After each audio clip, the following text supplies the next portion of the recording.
Hey guys, what's up? In this tutorial we're going to explain how you can remove pages from your documents in Inkscape in 2026. So let us get started. So guys, navigate to your document on Inkscape, and a document can consist of several pages or canvases, 1, 2, 3, 4, 5, as you can see for that example document.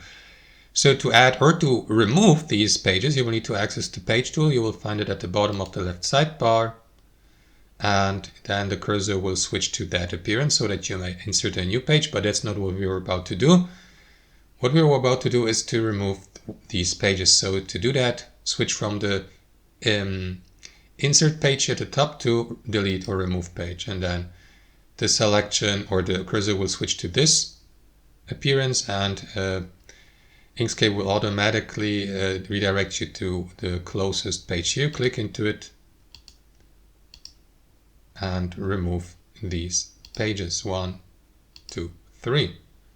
So the only page remaining now is the first one, and for obvious reasons you can remove it now because your document needs a canvas here. That's how it works, guys. Thanks for watching and have a wonderful day.